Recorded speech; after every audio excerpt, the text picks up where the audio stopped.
Oh, I'll tell you who Celtic are piling the agony on right now. Us, the fans. What was that? What was that all about today, Celtic? Unbelievable. You just couldn't even write that happening. But yeah, we're still here. We're going to have a chat about it. As I said in the chat as well, folks. Russell's got some internet problems today. Lucky him that he's able to probably miss the game because he couldn't stream it. So yeah, couldn't see the game. Didn't miss much if he's being brutally honest. So I'll step in and do P.M.P. But as you can see, the man that you'll come to see, the man, it's his show, it's his domain. Terry, I've got to ask how you're doing. I kind of can guess how you're doing, but how are you anyway, mate? Fed up. I'm doing all right apart from Celtic, mate. Was looking forward to that today. And just sucked every ounce of enthusiasm out of it. It's just as well that it's nice and sunny outside because there's nothing else to be happy about on this Sunday afternoon. I'm just fed up. I just feel as if the club kind of, do you know the way coming up to Christmas, there's a wind down that just automatically happens when you know it's Christmas. You know everybody's going to be off for a few days, and it's sort of just creeps in about 2 weeks beforehand. And back in the day when you were in the office, tins of sweets and stuff start coming around. Then there's quizzes, and there's less intensity and less time being spent productive, and it's kind of on the wind down. And I just think this season's been on the wind down for Celtic from the moment. And this isn't just around the player as such, but from the moment we sold our main striker, to me, that's when the club checked out for the season. They decided this season's done. They resigned themselves to the fact they couldn't go any further in Europe, and they were happy enough that the league title was won. So much so that they allowed our top scorer to go and didn't go out and replace him. Now, there's all sorts of conversations that happen off the back of that, where if we'd brought someone in, then Dyson wouldn't have been playing through the middle and all that stuff. But I think symbolically, Celtic as a club from the very top, we've checked out. This season's done. We've hit all our markers, and it's wind down time for the rest of the season. And the performances that we've seen, by and large, from January, would tell me that that's now crept down from the top. So the guys that were involved in allowing Kyogo to go, not getting a replacement in, it's now come down from the top. And any company that exists, the culture comes from the top and it works its way down. And I just think those guys they give themselves all the ticks in the right boxes in January, and it's just fed right through, down through the club, through to the players. And the only people it hasn't fed right through to is the supporters. And I feel really sorry for the guys that went up there today. Three sides of the stand full of Celtic supporters in anticipation, making the journey. And I feel really sorry for the 60,000 that are going to be there next week, including yourself, who are going to be robbed of the chance to see the team actually winning the league for the first time at home since 2018. And yeah, really, really disappointing. I mean, no matter whether we win, lose or draw, I always like to listen to Rodgers just to see what he has to say. I didn't even listen. As soon as the final whistle went, I just turned it off. I have no interest in. Sometimes he just talks pish, and I just couldn't be arsed with him today. Like the last couple of times when we've took a scalping off Rangers, he said he's identified, he knows where it happened. That'll not happen again. It's just happened again against St Johnstone. They've just copied that Rangers blueprint. They scored early, probably exactly in the same minute that Rangers scored, and then they just wasted time the rest of the game the same way as Rangers did in that last game. And it's just demoralising. It's I just can't wait for the season to be over now, to be honest. And I hate saying that because I look forward to watching Celtic every single week. And this even goes back to when we were shite and we were winning nothing. I just love watching the team play. I love watching those green and white jerseys pouring forward, and that's a massive, massive part of my life. But now I just want this season to be done and out of the way, because I just feel, like I say, the whole club's completely checked out. And so, the only concern I have now really is that you can't turn form on like a tap, and there's no guarantee that we get this cup over the line. And if you think back to that COVID season when we were shite, we couldn't.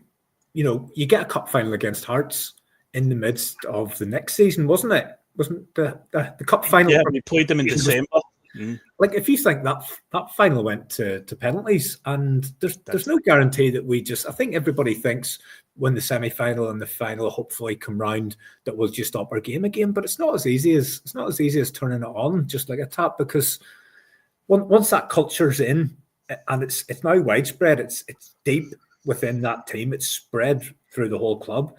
It's very hard to then go and lift it again for 2 more games, so we're going to have to do that to get the treble. Yeah, anyway, I've answered 100 questions there. There's plenty to go over, plenty in there. You said a lot of points that you've said there are things that I'm definitely going to home in on here, but it does start to feel like this team needs a bit of peril to motivate them.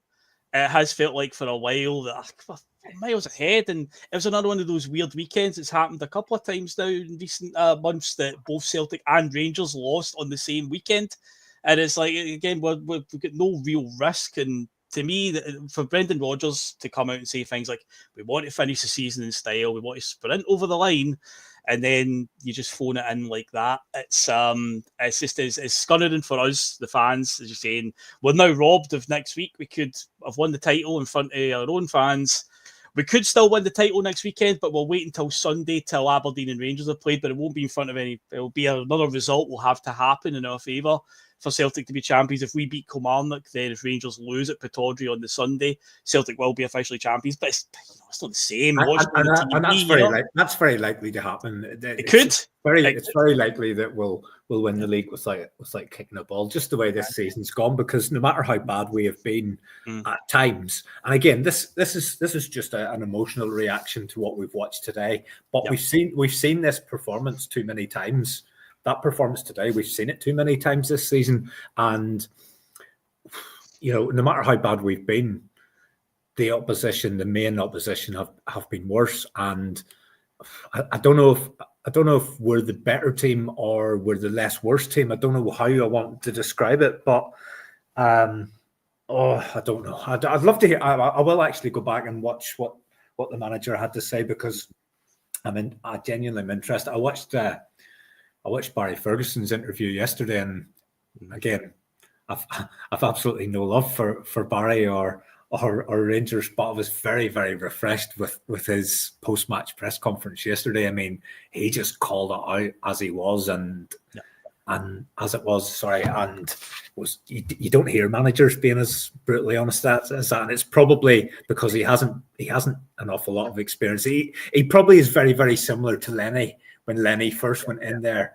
and that was refreshing too, because Lenny tells you as it is. But Ferguson yesterday, I mean, he let them have it with both barrels. But Lenny did exactly that. You're saying he's very similar to Lenny. Do you remember when he took over as a caretaker and we lost to Ross County in the semi-final? I remember the post-match interview and Neil Lennon there was scathing, and he was like, there's players here that will never play for this club again. Then ironically, I think some of them that he was talking about probably did stay, but it's just that you're still inexperienced. You just came out and just vented because he's a fan. You mentioned Coon there. Yeah, you mentioned Coon there, Phil. Mm-hmm. What do you think's happened there? Do you think his purple patch, and it wasn't a short period of time. It was the first half of the season. It was right through from pre-season, in America up until about when the transfer window opened.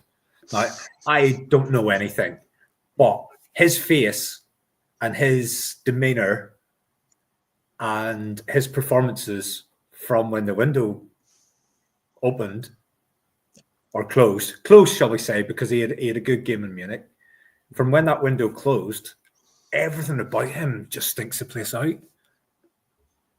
Yep. So my take on this, and I've brought up a couple of times on recent Friday shows talking with Liam, and I've also caveated it with, I don't want to think these two events are linked, because I'd like to think Nicholas Coon is better than that. But what happened in the January window? Jota came back. Jota, darling of the fans, plays the same position as Nicholas Coon. Somebody pointed out as well, I think it was David Logue highlighted this months ago, the first game after, or I think it was, who did we play at home? Dundee United, I want to say. We played Dundee United at Celtic Park, and I think Jota scored that day. But Coon came off the bench, and somebody pointed out, I think it was David that said that, how angry Coon seemed to be. And it's like, I'd like to think that Coon is a bit more professional, than he's not got a bit of a petted lip because Jota's came back, because Brendan Rodgers has shown in recent weeks there is a way for all three of them to play in the same team at the expense of Adam Ida, who granted has been out a bit of form. But I say if it's Nicholas Coon is kind of got a petted lip because Jota's came back and now it's pretty much I'm on the out now because he's going to take my place. Again, you've had weeks there where you've played together, the three of you have all played. Last week against Hearts, I thought Nicholas Coon, it was the best game he'd had for a while. But other than that performance last week and the goal against Bayern Munich, second half of the season it's dropped. So I'd say there is the Jota factor, and I'd say I'd like to think they're not linked, but a lot of evidence is now starting to say to me, I think Nicholas Coon is starting to check out because he knows Jota's here now. I'm on the out. I have a slightly different take on it. And again, we're absolutely just guessing, but it's within our gift as fans to think whatever we want to think. I'm thinking a different way. I'm wondering, did he think that he may go in January and that was stopped from happening? Did he, had he got other irons in the fire? Nicholas Coon doesn't strike me as somebody, and again, it's total guesswork, but he's had a lot of clubs. He's had more clubs than Tiger Woods. And, he doesn't strike me as somebody that's going to be here for anything longer than 2 years. I don't know what makes me feel that. Again, it's maybe just demeanour. And maybe he just has a sulky demeanour. And there's plenty of players over the years that have always looked as if they're unhappy with everything. But I'd be very surprised if he's somebody that stays around Celtic Park for a long time. And I'm just wondering, did he see Kyogo go, and has he got aspirations of going somewhere and it didn't happen for him? Who knows? Total guesswork. See, just touching on Jota as well. What's your thoughts? I'm a little bit underwhelmed. And I get the whole he needs a pre-season. He's not been injured for 18 months. He's not been in a jail cell. He's been training 6 days a week, probably, as a professional athlete. I don't know. I'm maybe being overcritical. Maybe I'm expecting too much. And I know he's had a few goals and things like that, but did James Forrest show more in 15 minutes today than Jota did in the previous 75? Yeah, I thought it was the stars at Forrest was going to score. Yeah. For me, Forrest showed more in 15 minutes than Jota did in the previous 75. And I know he's good looking and he's all the step overs and all the rest. But how incisive was he? What did he actually do? What did he create? Very, very little output in that performance today from him as well. And if Coon's not firing and Jota's not firing, and once St Johnstone got in front today, it was always going to be a game where they then sat deep and deep and deep. And big part of Maida's games, his pace, getting in behind. He was never going to get in behind because they were defending on the 6-yard box, so he had no room to get in behind. So it was never really going to suit him the way that game was going to play out once St Johnstone had something to hang on to. And the thing about it was, and the way I expected the game to pan out, a draw was no good, St Johnstone, so they had to win the game because, let's not forget, they are the worst team in the SPL with the worst home record in the SPL, playing the runaway leaders in the SPL. But the thing about it, I was raging when I seen that lad going round. He done a lap of the pitch, telling all the ball boys to slow down from round about the fourth minute when they took the lead. And I just thought like, you don't see this in any other league that you watch on Sky or any other TV channel, all the top leagues. You don't see some guy going round, and there's no point in putting his hand over his mouth to the cameras just watched him doing the full lap. It's just so tin pot. And the thing is, Teddy, I'm pretty sure the SPFL brought in a rule now where the ball boys can't manipulate it, because if you look at the side of every pitch now in an SPFL game, there is a wee plinth with a ball on it. There's like 5 of them spread out along the sideline, so that if the ball goes out of play, you're not relying on a ball boy giving it back to you. You just go to the nearest ball and pick it up. So I did find it a bit of a weird and pointless move what that guy was doing, trying to tell the ball boy. Especially the cameras all over. Like, if do you know what I mean? But that's not taking anything away. Fair play to St Johnstone. They were hanging by a thread today, and nobody, not even their own fans. That's why we had 3/4 of the stadium. Not even their own fans expected them to get anything out of today's game. And I'm only just looking at it from a more humorous perspective instead of that cost us. It cost us nothing. We could have played there till Friday, and we weren't going to score. I've heard the guys on the commentary talking about the performance in Johnson goalkeeper. I don't think he actually really made a save. Everything hit him. They were all straight at him. The shots were too safe. Forrest's chance, he's got to score that. That's a terrible miss. You can't turn around and say that's a brilliant save. The keeper just stood in the middle of his nets, and Forrest hit the ball straight at him. Yep. And a lot of the other shots, and I think Ida sometimes his shooting's very safe. He hits the target, but he hits the middle of the target, and that's where the goalkeeper's usually standing. And all of our attempts today were straight at the goalkeeper, and all of a sudden it makes him look like a worldie because he's keeping everything out of the net. But we didn't really test him. The only real sort of moment of quality, and it's still a miss, was the Hatate shot. The keeper couldn't get anywhere near that for the one from the corner and that shows you how bad St Johnstone were, because Engels has completely telegraphed that one. He's tried to play it once, and then he's delayed it, and then he's just gone and played it again. And St Johnstone allowed Hatate to get the ball 12, 14 yards from goal, free from a set piece, and he probably has to score from there. He's hit it well, and if it's inside the post, it's in the net because the keeper hasn't seen it. But I'm glad you brought. I'm just starting to ramble. You're passionate, and you're wound up, and you're annoyed, and you're pissed off, and all the emotions are going through. And I'm just, I don't know if I was writing on a page, it would just be putting words everywhere. There'd be no actual story, or it wouldn't be coherent. It'd just be loads and loads of words. Well, as you mentioned, Marnie Engels, he's a guy that I want to home in on in particular. So my first question to you, and I don't know if we can give the answer here, because I don't think the manager knows the answer, and I don't even think the player really knows the answer right now. What is Arnie Engels' best role in the midfield? Because obviously in this modern day game, Terry, they use numbers to talk about positions now. Instead of just saying he's a central midfielder, it's all number 6, number 8, number 10. So number 10 is an attacking midfielder, and number 8 is a box-to-box midfielder, and the number 6 is a defensive midfielder that usually just sits at the bottom of the midfield, spreads passes around, breaks up play. So that's Callum McGregor's domain pretty much. It seems to be that he will always play there. But Engels at times has had flashes this season, but we didn't pay £11 million for flashes. There's some people pointed out when he has played in the number 6 role, that's been one of his strongest places. Today, at times, it was another one of those weird ones with Engels where I felt he was a bit too congested. He always seems to be running across players' paths, getting in the way at times, misplaced passes. Then he'll have like a great pass out of nowhere. And I'm struggling to figure out what is the best role for Arnie Engels. Is he another one where we're going to have to wait till this pre-season's out the way and he comes back next season firing on all cylinders? Because I'm really struggling to see right now. And then when it comes to set pieces, you're talking about the corners there. It feels to me like at times that he's playing chess while the rest of the team are playing checkers. He tries all these wee moves, these wee set piece, intricate moves, and it feels like none of the team are ready for it.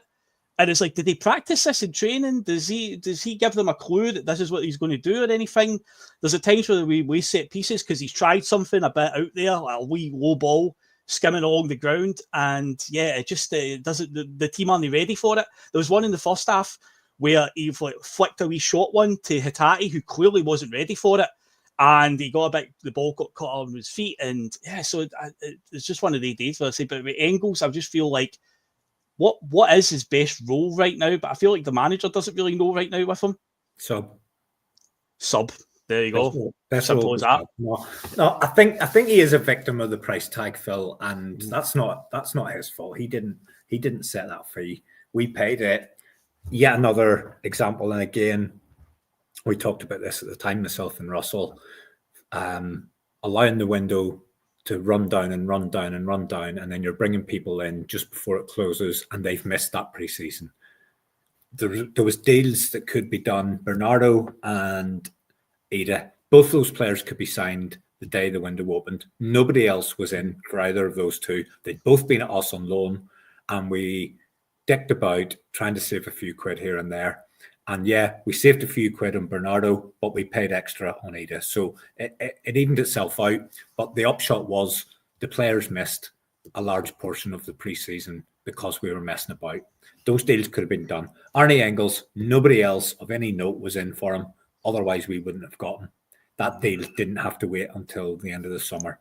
So the fact that it all goes back into the guys at the top and the culture within the club, and the culture within the club is always, can we scrimp and save? Is there anything we can do? And there's nobody thinking bigger picture. Well, actually, it might cost us more, or, you know, get these deals done, get the guys in, and get them the pre-season. So, but the manager's got to then be pushing that. And to be fair to him, I'm sure he was. You know, he'll know the importance of getting guys in on the first day of pre-season, as opposed to the last day of the window or very late in the window. He'll know that difference. Whereas the guys at the top, well, all they'll see is, well, we can save 2 months' wages, or we might be able to get them cheaper if we do this and we do that, and messing about. So that's something that needs to be looked at. Engels, take the fee away.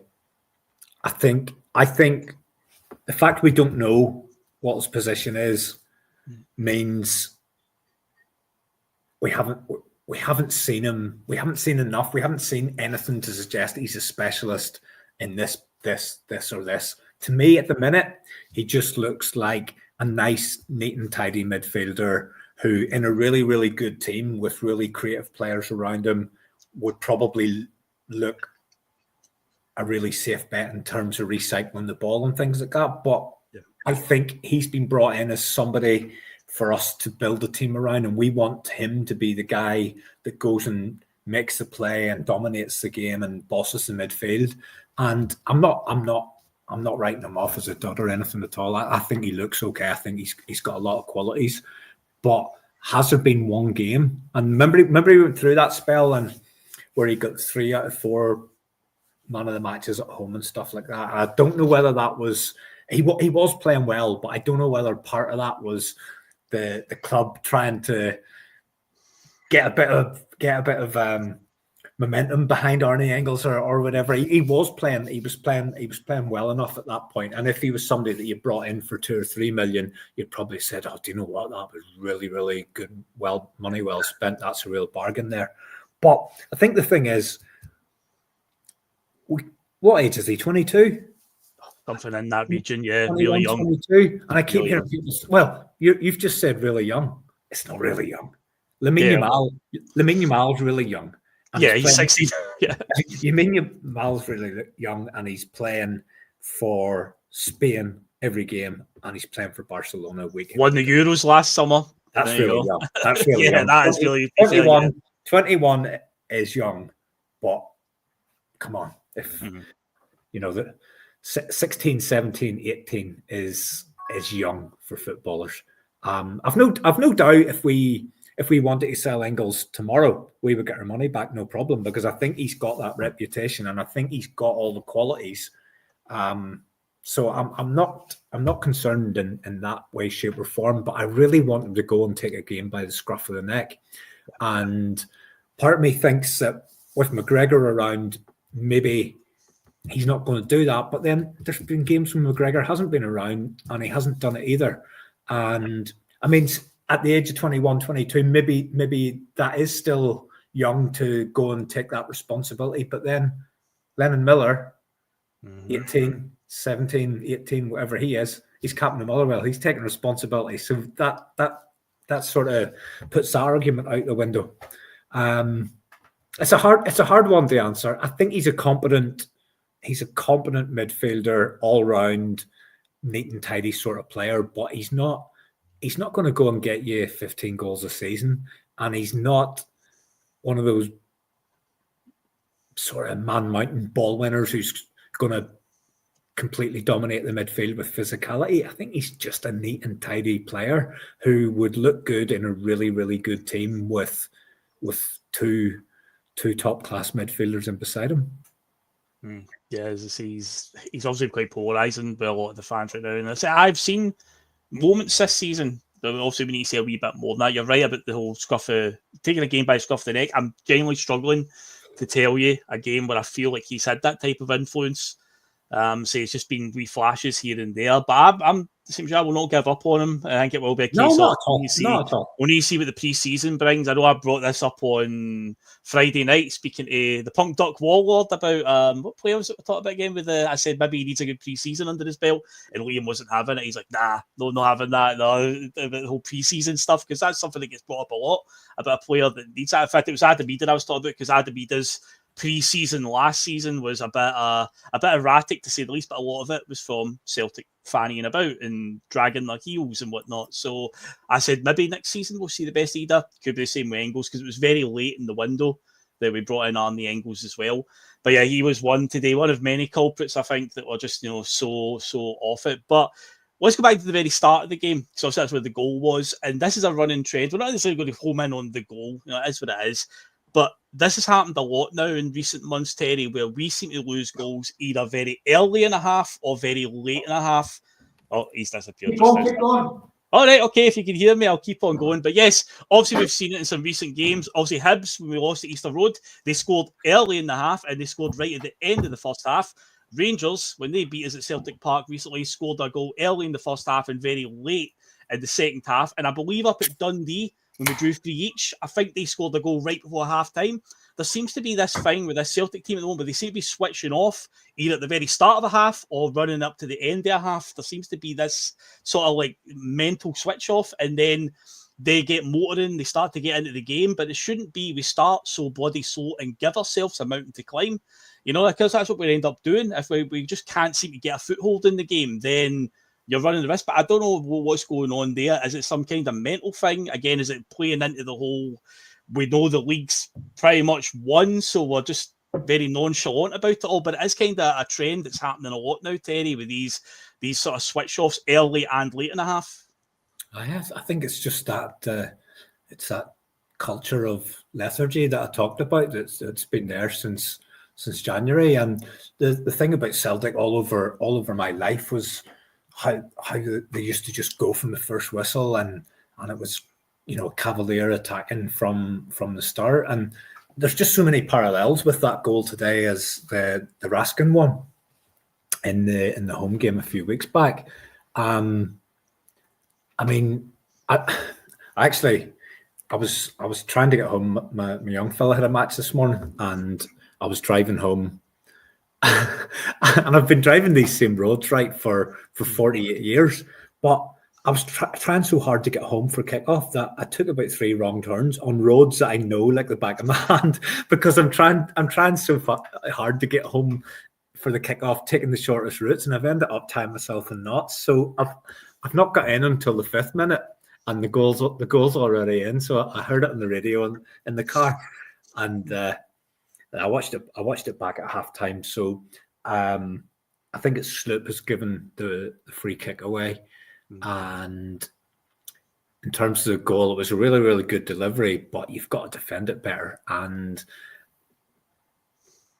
I don't know if anyone in particular is to blame, but I know Sloop's in there as well. And I'm not really thinking, I know you've asked me about the goal, but there was another opportunity in the first half as well, towards the end of the first half, and it was the guy Siddiqui from a corner, I think, just before half-time, where he beats Sloop in the air. And that seems to be a weakness of Sloop's if we're looking at the Rangers game. And today, he for a big, strong, bulky guy who does have qualities, he does. It feels to me as if he's weak in the air, because Raskin's a wee lad, and he's got the, he's got the header ahead of him. But again, once you've given St Johnstone the opportunity to go ahead, it totally changes their mindset, and they're wasting time from that moment.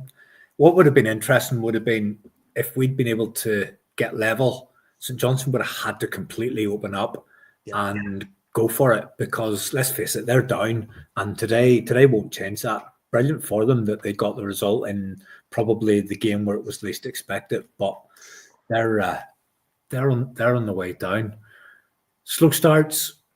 I think it just epitomizes just probably what I've kind of covered since we started. I just think there's no real intensity. There's no, we should be bang up for that. Those players, because I talked about the supporters and next weekend and winning the league at home, but for the players, that would be something that's amazing as well. And you're talking about Arnie Engels and guys like Austin Trusty and other players that this will be the first time they've won something in their lives. And whilst no matter how we win it, it'll be brilliant for them.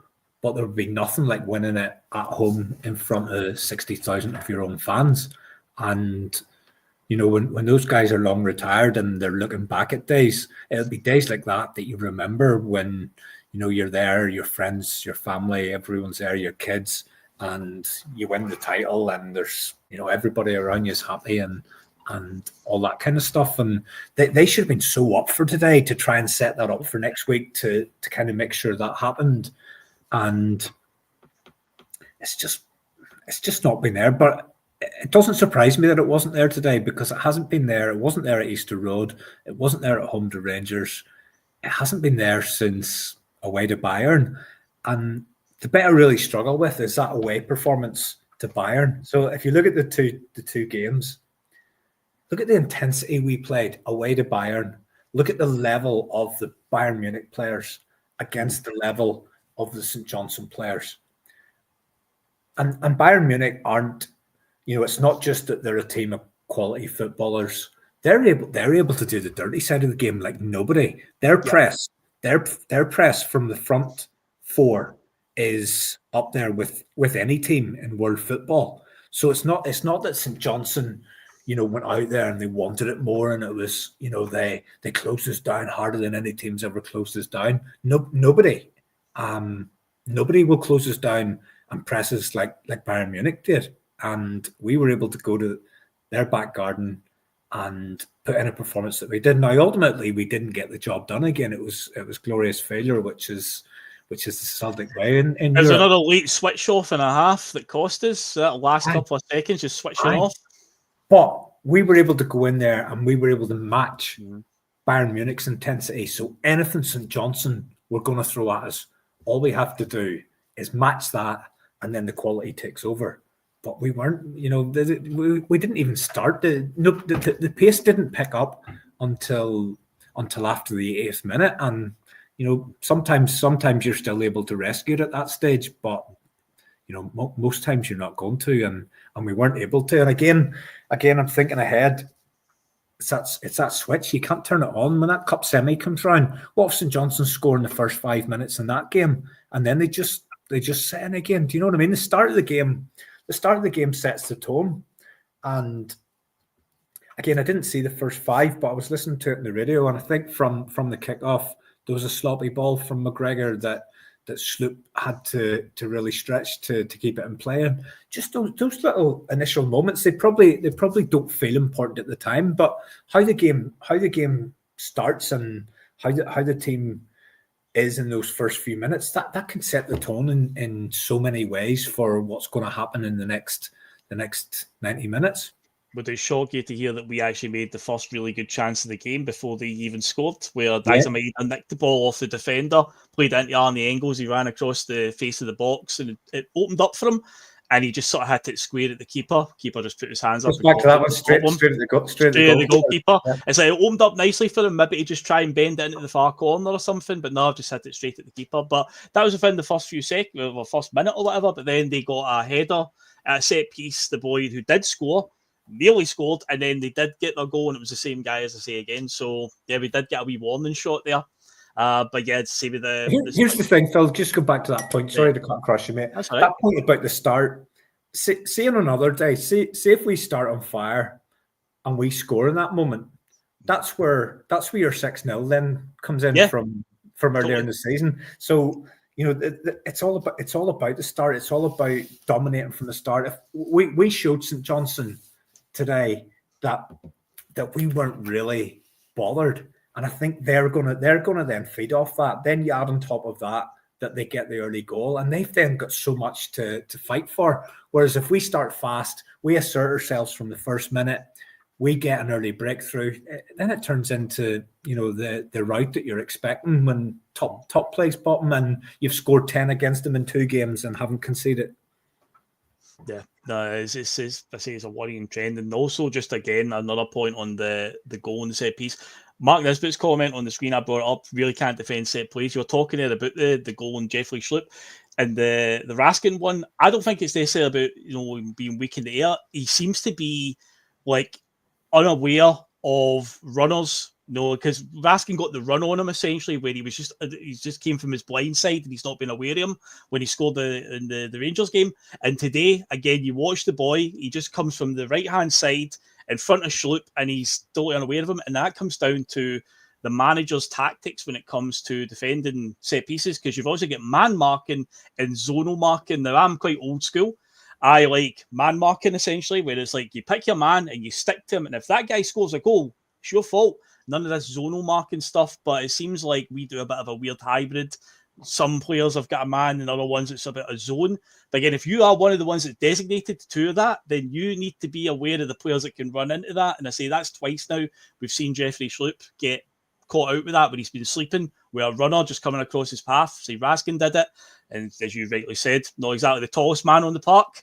And he gets in there. And obviously today, this boy scores for St Johnstone. Again, just gets a run on him. So that is worrying. That is a very worrying thing. We're obviously talking about, get Jeffrey Schlupp in, get him signed up. Free transfer would be good as an alternative, because obviously with Tierney coming in. But now you're like, I don't know, that's a bit of a blind spot for him there. So I don't know if he's got attributes, but he's not one of those ones. I wouldn't be busting my balls to get him. Do you know what I mean? If it falls into your lap, and it all works out, and then fine, bring him in. I mean, we need Kieran Tierney back, because I think he's the kind of player that wouldn't allow you that.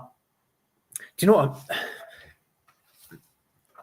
I think he's the kind of player that, again, going back to that switching off from January and, easing off and taking the foot off the pedal. I think he's the kind of character in there that wouldn't allow that to happen on the pitch. So that just can't come quick enough. And it's just a pity we weren't able to get that one done in January, because it was kind of, it could happen, it might happen, it looks as if it's going to happen, it's not going to happen. And now all of a sudden he's a left winger. I think that's the last thing we need to left winger. I think Arteta, honestly, I think Arteta is trying to get him hurt. I genuinely do. I think he's putting him up there. Somebody can send him right some right. For a while I was like, people were suggesting the Arteta, he's just at it just because it's us. I thought it won't be that. And then when it didn't happen, I was like, watch this. He won't even play more than 60 minutes worth of football between now and the end of the season. And he's now getting like a sort of regular game. So I'm worried as well. He's going to get hurt. He's going to come to us hurt. I think he's moved him. I think he's looking at the hardest man on the other team, and he's putting Tierney up against him, hoping he gets wiped out. But see to be honest, see in terms of Tierney, and just looking at footballers, and I really love really good footballers. That young left back, there's no point in Kieran Tierney being at Arsenal beyond this, because that young player, what a player he is, that Lewis Skelly. Lewis Skelly. He looks absolute top drawer, by the way. But no, can't happen quick enough. Get him in there, another leader, that'll be 2 captains on the pitch, McGregor and Tierney, and you could argue 3, Alistair Johnson. Do you know what I'm going to say as well? And probably this isn't reactionary. I've felt like this for a while. I'm done with Trusty. I don't. Okay. He's not for me. He's not Starfelt Mark II. He's Chris Julian Mark II. Okay. Big fee, looks okay at times. Soft, absolute weak as water. I've seen enough. I like my centre halves to be big and strong and dominant, and also able to play football. And he's not for me. I think Nawrocki can think himself very unfortunate not to keep his place, because there should be a reward culture within the squad, that if you come in and you play well, that somebody else has to do something to put you out of the team. And I don't think Nawrocki done an awful lot wrong. And I totally take Bhoycie's argument that he might have unsettled those around him. I totally take the manager's point that he prefers somebody with a left foot. That's fine. There's loads of people in the world that have got left foot, but they can't play football. Do you know what I mean? And I watched him very carefully, not in the Rangers game, because I wasn't expecting to watch him. And then, that's a game where you don't watch individual players. But I watched him very carefully in the home game then against Hearts. And the first goal that we got, people talked about the flick from Sloop, and they talked about the through ball from McGregor, and they talked about the composed finish from Maida. But that actually started with Nawrocki playing the ball into Sloop, I think it was. But people said, he's awkward. He looks awkward playing on that side, and he's too slow with his passes, and he's too slow in terms of his physical speed. I don't know. I don't know what he did to lose his place to Austin Trusty just because he's got a left foot. Yeah, it's. I think in the Hearts game, I agree with you, because in the Rangers game, many people did point out that he seemed very, very cautious about playing it out. So he'd always just give it back to Carter Vickers. Yeah. But I understood that, because the boys don't play in a long time. God knows when. First time since the Rangers game 12 months before that. Do you know what I mean? But then I think in the Hearts game, it was almost like he was making a conscious effort to be a bit bolder. And I did see him moving out a lot quicker rather than just pass it back to Carter Vickers. It was like, no, he was trying to go to the left. So you are right to highlight that. And it was one of the things I was going to ask you, because I know whenever you and Russell do P.M.P, one of the things you'll talk about is the team at the start. And that was the only change. And it was like Nawrocki not getting a game. And here we are in April 2025 talking about Mike Nawrocki not getting a game. He's hard done by. Who saw that coming? But again, he's played okay. He's done fine. So yeah, to me, it's like he should have just kept his place again today. I don't think there was any harm in it at all. No. I don't see why. If you're in possession of the jersey, somebody's got to do something to take that jersey off you. Mm-hmm. So unless he's sat down at training and refused to take part, I don't see what he's done. He certainly hasn't done anything on the park to warrant losing his place. And if the only criteria for playing left centre back for Celtic is you've got a left foot, then we're in a poor position. Say, of all just when we're on the centre backs, this merry-go-round of, like, my goodness, Kyogo's only out the door, and people are talking about bringing Kyogo back. That one's gone. I think the Jota one was exceptional circumstances where, he's got to move for just ridiculous sums of money. See, even if Jota didn't want to go, Celtic would have punted him to get that 25 million. So even if the player didn't want to move, and I always hark back to the McGeady one. Are you telling me Ian McGeady wanted to go to Moscow? Celtic were getting 10 million. There was a wee arm round him at training. Aidan, it's an emerging league, and Aidan McGeady actually, sorry to segue, but Aidan McGeady did go on Cy Ferry's podcast, one of the very early episodes of Cy Ferry's one, and he did talk about that, where pretty much Neil Lennon sat him down and basically wrote on a piece of paper, like, this is the amount of money I stand to get to spend, and this was, I need you to go. I need you to go, basically. It's like, so yeah, they did force him out. I didn't know that, but I always felt there's no way Aidan McGeady has picked Moscow as the next move in his career. My God, he's grumpy looking at the best of times. Can you imagine him sitting there -18 in February? But where I was going with that one was this. Talking about players coming back and stuff like that. See, and they're now talking about O'Reilly as well. So this Jota deal has just got everybody thinking, right, player leaves, doesn't work out for him, we just get him back. The one that I think would make the biggest difference for us coming back would be Chris Iyer. And the reason for that is the ability to bring the ball out from the back, and we're struggling to break other teams' presses because perhaps the centre backs aren't able to play the incisive balls, or teams go man-to-man on Callum McGregor, therefore the out ball isn't on.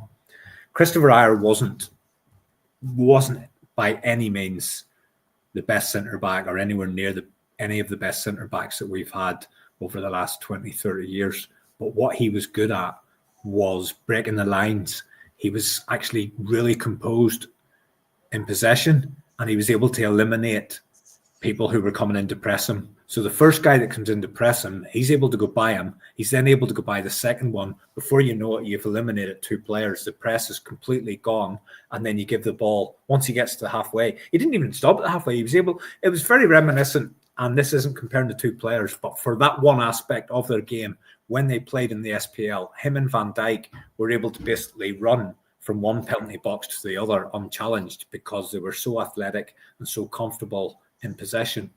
And I think of all the players that have left, and he's probably one of the, you'd go for O'Reilly before him, you would go for Kyogo before him, but I think he's actually the one that, in terms of the Scottish game, could actually be the most beneficial to us, because he has that ability to go past players and get us up the pitch, get us from there to there without having to play all these triangles, without having to do these horseshoes of possession, left side, right through to right and right through to left and back to the goalkeeper. And, all this stuff that we're doing to try and get the ball from there to there in a complete roundabout way, a bit like me trying to make my way home today and taking about 3 or 4 different wrong turns.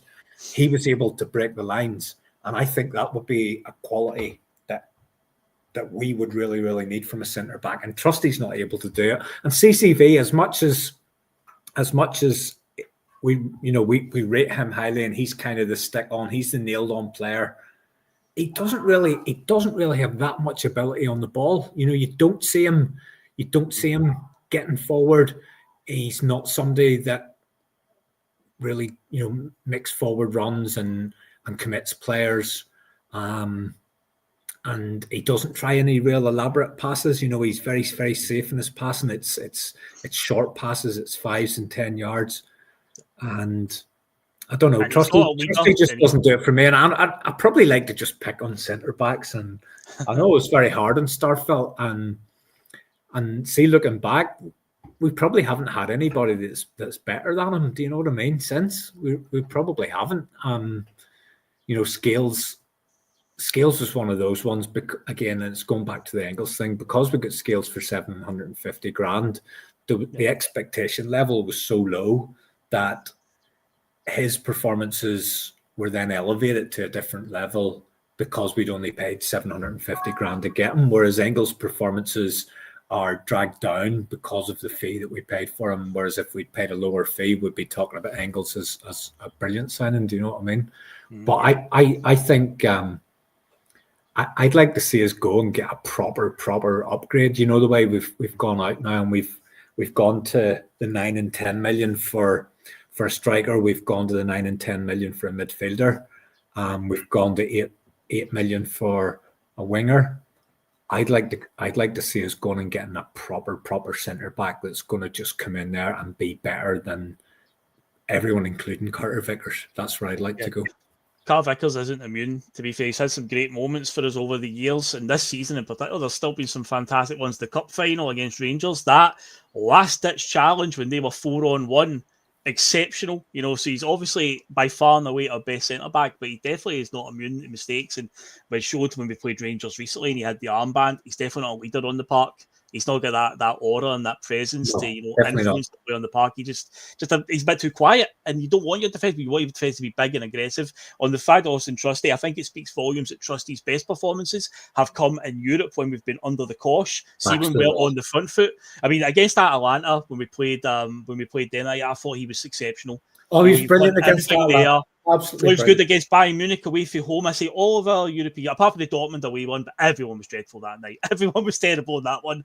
But it just shows you. But seeing games like in Scotland where we're expected to be on the front foot, playing out from the back and whatnot, and I think he's good in the air. But when he gets a physical player up against him, like you said, Christopher Julian, you can see the parallels there. There was a boy the day Was it he absolutely bodied them? It was late Big on in the Sadiq. game. Was it not Sadiq? No. Sadiq had gone off and another player had Oh, come another on. one. It was late on. They'd had a counter attack. It came from Hatate, misplacing a Out pass in the at left. end. Was it out in the left? And he got and out he totally muscled, bodied. He recovered in the end and got a wee tackle in there, and we managed to scramble it clear.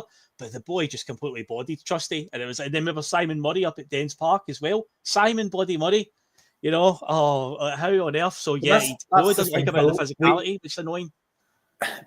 We need centre backs for Europe. We need centre backs who can defend when we're under pressure.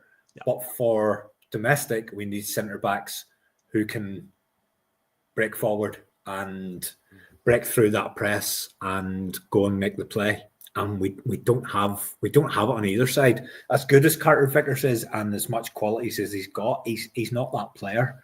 And I don't think Chris Ayer's particularly a really, really good player or anything, but that ability for the challenge that we face in Scotland, he was very, very good at bringing the ball out and breaking the lines and eliminating the press.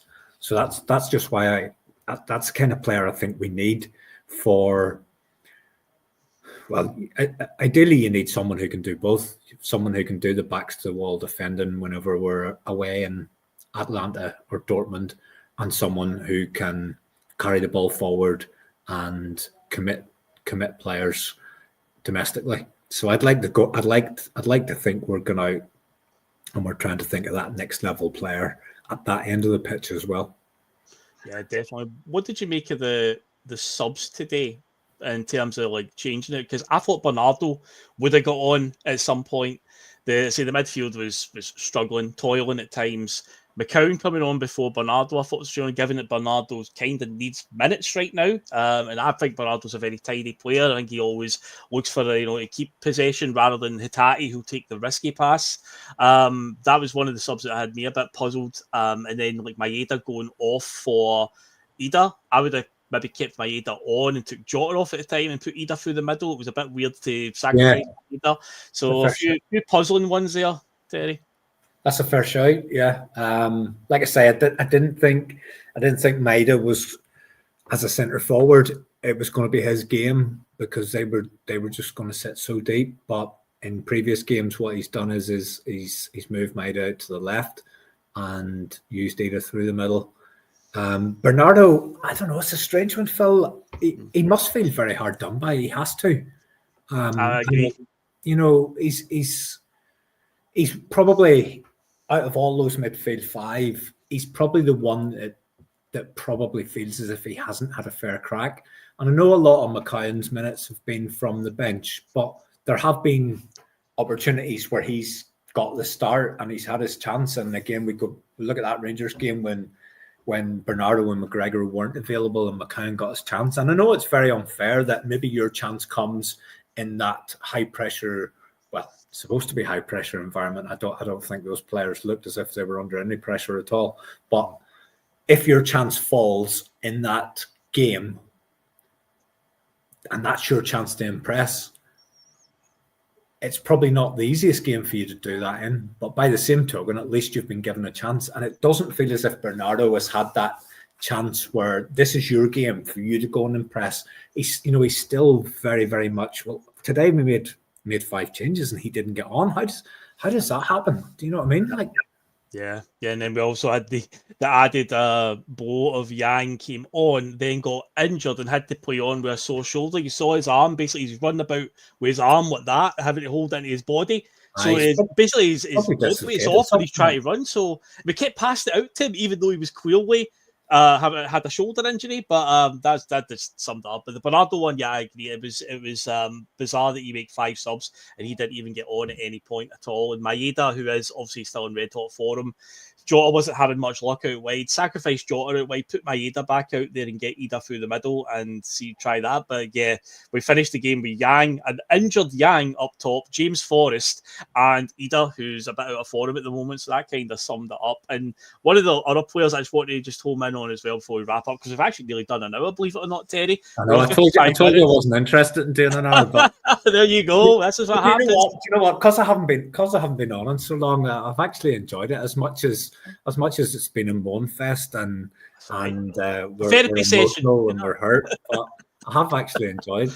actually enjoyed. We're providing a service. There's a comment earlier on. Who's the last player you're gonna pick out? Hatate. What do you make of him? He's come up in the chat a few times about his performances, and there's moments again where he does some brilliant stuff. There was a pass today he played in for Ida. It was so weighted perfectly. You know, Ida was unlucky. You know, he's ran across face of the goal. The defender, I think it was the goalkeeper, made a save, or the defender just got a late block in. It was a corner, but it was such a perfect pass. But then everything else he was doing in the game, the one where he skied over the bar, they laid it up perfect for him, just about the penalty spot. And he just leans back into it and just puts it pretty much out the stadium. It's like, how on earth have you missed that? He's also unlucky hitting the post. Then at other times, again, it's just a lot of erratic passing. And it feels like to me, he is the type of player that you just cannot coach this out of him. He wants to make the Hollywood pass. He wants to do the risky ones. To me, if you feel like that's not a Brendan Rodgers type of player, he isn't all about that. But I think Hatate will go in the summer. I think his time is coming to an end. But today it was one of those frustrating ones because we know when he is on it and when things are coming off for him, it can be dynamite for us. But in a day like today, we get up against a team of 10-man defences, trying a lot of like Hollywood passes and whatnot. It's not coming off. You're basically passing into a wall of blue shirts, you know, and it's not going anywhere. But yeah, there's a couple of wee moments here and there, but it's not a frustrating day for Rio.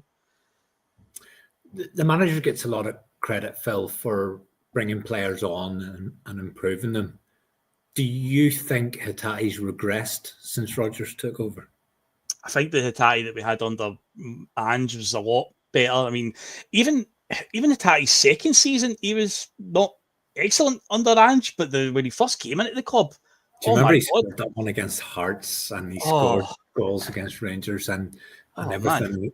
He was a breath of fresh air, but you know, he's nowhere near at the level he was when he first came in. And if he does go this summer, we'll not get anywhere near what we would have got if, you know, we could probably have sold him in the summer after we signed him in the January, and he'd have been worth more than he's actually worth now. Do you know what? I'm very conflicted on him. I don't like getting in two studs on him because I do think he's constantly thinking positive. He's constantly trying to create. He's constantly trying to make things happen.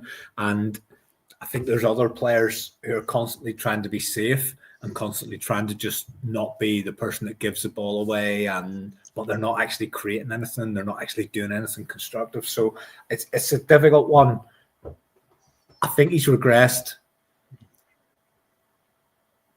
I still don't want to absolutely hammer him, because I think he's trying to create, which is more difficult than always being safe. Don't know. I find it hard to come down on either side. I don't think he's as good as he was when he first signed. I think he's gone backwards. I think he's gone backwards under this manager. I think a move is probably the best thing for both parties.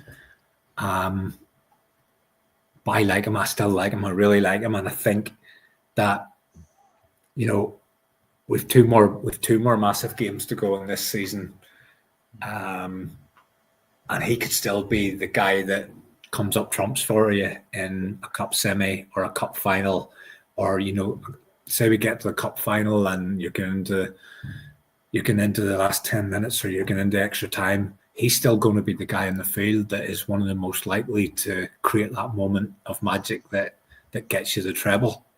And it would be a shame for us to lose that from the squad, but I just don't see him. I don't see him turning this round and delivering performances to the level that he did 24 months ago. I just think he'll continue to regress, and I don't know if that's because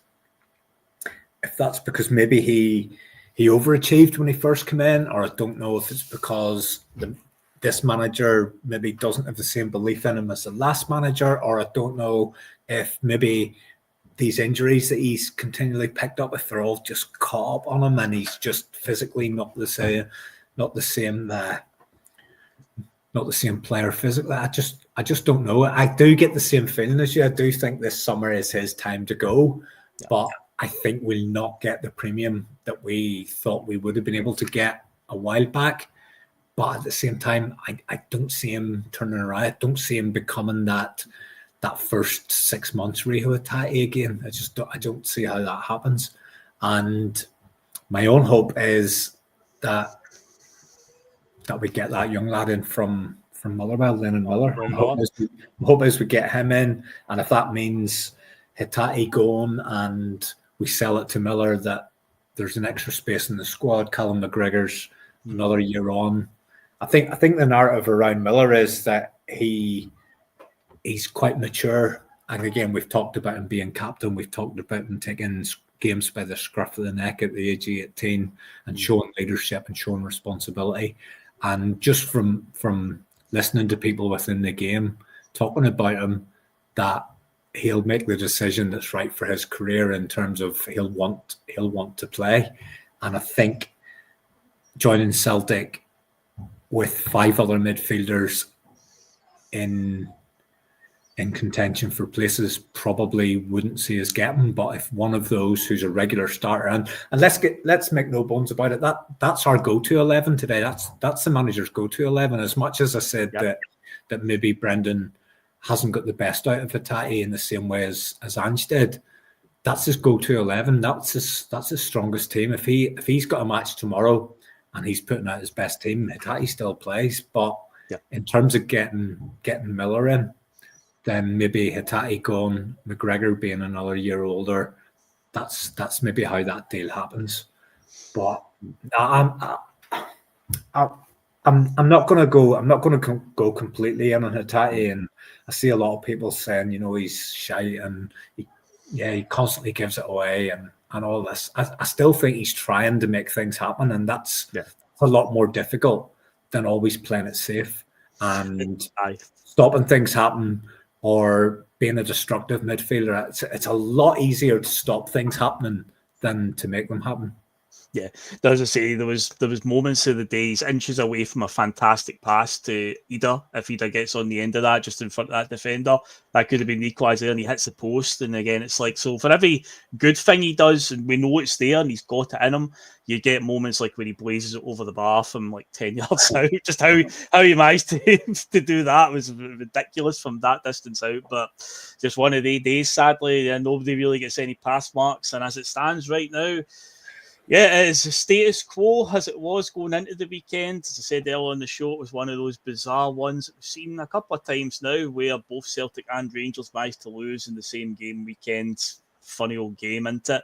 But yeah, so we go on to next week. Celtic can still be champions as of next weekend, but we cannot win it officially against Kilmarnock. We need to wait on Aberdeen doing us a favour the next day. And if Celtic and Rangers both win their games next week, then it will roll over to the first game after the split, which hasn't been decided yet, but I reckon it will be Tannadice or Pittodrie will be at. And then you've got a scenario where it will be maybe 1,000 away fans or whatever, maybe even less. Pittodrie, I know they go quite stingy at Aberdeen, so you go from a scenario where 60,000 Celtic fans pay their season tickets and whatnot. Could have done it in front of them, and it could be like 500 up at Pittodrie that will be there for it. The title will come eventually, but yeah, it would have been good to have won it next week in front of the fans. See, just to put things into context, Phil, I'm just checking my phone there.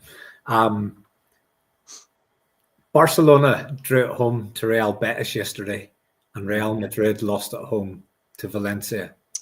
Arsenal, who are the only long-distance challengers to Liverpool, drew against Everton yesterday. And Liverpool are in the 93rd minute, and they're 3-2 down away to Fulham. Inter Milan, the league leaders in Italy, blew a 2-goal lead away yesterday.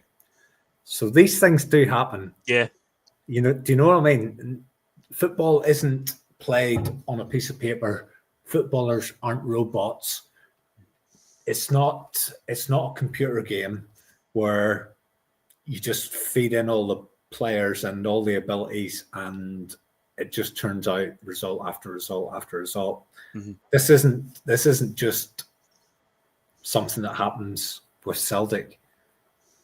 Lots of teams in lots of leagues don't get games won. Look how far they are clear. And they're stuttering. They're staggering over the line like me on a Friday night coming home from the darts. And Celtic are doing the same. Do you know what I mean? Yeah. I think it's is it How many points? Is it 11 points from the last 8 matches? Is that what we're talking about? 11 out of the last 24 or so, yep. So that's 8 threes is 24. So 11 last 8 games we've only picked up 11 points. That's bottom 6. But Liverpool have done the same. They've been so far clear, and they've started. The Spanish one's a wee bit different because Barca and Real have kind of been neck and neck. But that set of results shows you that no team has any divine right to go out and win any game. And sometimes if you've got a lead, if you look at the Liverpool one, that they've kind of switched off. About 4 weeks ago, maybe 5, Liverpool were still in 4 competitions. They were in the League Cup final, they were in the FA Cup, they were clear in the league, and they were favourites to win the Champions League. And now they've only got one of those still available to them. So this isn't just a Celtic thing. This happens to the top teams in the top leagues, and it happens quite regular. So as much as we're disappointed today, as much as it was a Celtic thing for us and we didn't get the job done,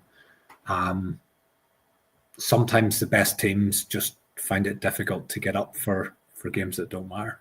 Like, as you know, on this channel, I love to run a wee comparison, something I've seen before, and we have literally lived this scenario before. So Strachan's second season, we won the league. Now, Le Guen started the season as the Rangers manager. This season, it was Philip Clement, foreign manager, comes in with his ideas, doesn't quite work. He gets sacked midway through the season, just like Le Guen did. Back then, they brought in Walter Smith. This time, they brought in Barry Ferguson. They then beat us at Celtic Park. And then Celtic then went week after week in 07, where it was like, we're so close to winning the title. I remember we drew at Tannadice, we dropped points in other games, and it was like we're going to win it. And it kept going and going and going. And it feels like we're going through that again. The comparisons to the 06, 07 season are mad, to say, with the Rangers scenario, with them being so far behind, sacking a foreign manager, replaced with a staunch manager. And then Celtic, just like, we could see the line right there. We can see it right in front of us.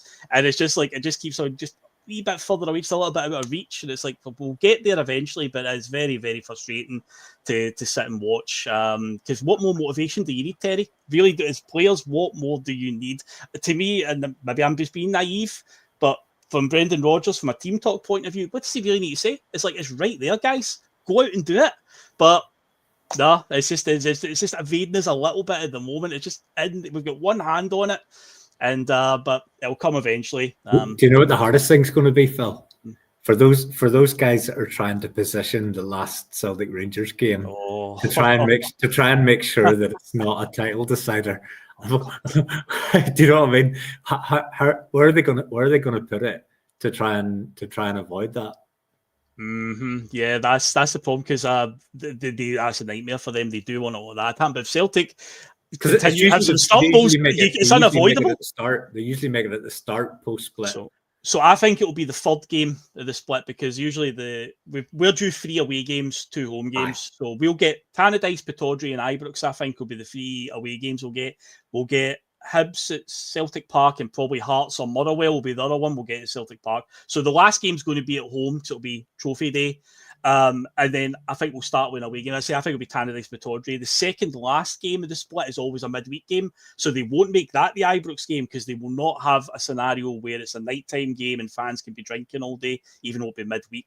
People will be working most of the day. But anyway, and they won't make it the first game. So I think it'll be the third game. I think we'll play away game, then at home, then we'll have 2 away games and a home game to finish the season. But I'll say it'll be the third game. But if Celtic do continue to stumble and drop points, it might be unavoidable, and it might be a case that we can actually go to Ibrox and win. But I don't want it to go to that. I want it done as soon as possible. The other side of that is, if that's the game that we can go and win and we don't get it, then there's a sweat on. Do you know what I mean? I know. Come on, we can't have that at all. Yeah, just get it done as quickly as possible. So as it stands right now, we could win it next week if Aberdeen can beat Rangers on the Sunday. If not, then as long as we win against Killie, hopefully we do, it'll go to the first game after. But before that will be the Scottish Cup semi-final. And before we finish up, what will St Johnstone take from this today and be like? Well, people have written us off for that semi-final, but being a bigger pitch at Hampden, it's going to be harder for them to, just camp in because Celtic can, stretch the play a wee bit. But they will still take heart from this today. They will, regardless of the size of the pitch when they play it as in 2 weeks' time. Yeah, they're going to look at that and go, well, we've got something. If we can get ourselves in the lead, we just dig in and just pray, essentially. They can do it. Yeah, I think they'll take a little boost from that. But the other side of it is, Phil, if they can still rescue things in terms of the league, they'll prioritise the league over that semi-final. They genuinely will. I think they're gone. I think they're too far back. But if results go in their favour and that semi-final comes round and they've then got like a bottom 6 game against Dundee or something after the cup match, I don't know. They'll probably see the cup semi-final as a distraction at the minute. So I think it'll be a totally different match. I genuinely do. But I think we just need to be wary that you can't just turn a switch on after weeks or months of lethargy to suddenly just flick it and think we're going to turn up and we're going to blow them away. Doesn't really work like that. But I genuinely don't think today's performance and result will have any real influence on the semi. And to be honest, if that game plays out again today, even the way today's game went, where we were so poor and we've spent an hour talking about how poor we were, if the game still plays out the same way and we get the chances that we did against the chances that they got, the likelihood is we still win by 2 or 3 goals, because all of those chances, all of those finishes were we hit shots straight at the goalkeeper. All you need is a couple of those to go into the corners, and even though you've not been brilliant, you still win reasonably comfortably. So semi-final, I'm not overly bothered. I don't think today plays a massive part in it, but I still just a little bit of caution that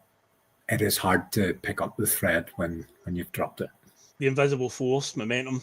That's it. It's the invisible force. And yeah, we'll need to go and find it somewhere. So we've got a couple of weeks to sort that one out. But yeah, we've spent over an hour talking about it before the show. We thought, we don't even need to do an hour. But hey, as I says, it's a therapy session. We're providing a service. And thanks to everybody that's came to join us and join in our therapy session today. I'm glad to say as well, we have not been infiltrated by anyone of a blue persuasion, but to be fair, they'd have a fucking cheek to turn up and slag us off for anything, given that, they should probably look after their own house first and foremost. So yeah, they've not been anywhere to be seen. I haven't had to get the block button on the go or anything. So yes, none of them have turned up. But yeah, we say status quo as what it is. It's frustrating, I know, but we roll on to next week. And next week early start against Kilmarnock next Saturday. It's on TV as well. But we just go out, get the job done, and then it's over to Pittodrie to see what happens up there. And we just move on. So thanks, Terry, for coming on. Well, I should be thanking you, because again, this is your show. P.M.P is your show. I was happy to come on and host it and whatnot. And then good to get a catch up with you as well. And thanks everyone that joined us today. Hit the like button on the way out. Do all the good stuff. You know it all by now. I don't need to go over it again. You know what to do. We shall see you on the next show. So just again, hit the subscribe button if you haven't done so yet. You'll be notified when we are on the road, folks. And we'll catch you next one. Try and enjoy the rest of your day. It is still a very beautiful day out there today. The sun is absolutely glorious. So go out and enjoy it. Crack a cider open or something. It's still good to be a Celtic fan. We're still in a good position. And we shall see you in the next one, guys. Catch you later. Cheers. See ya.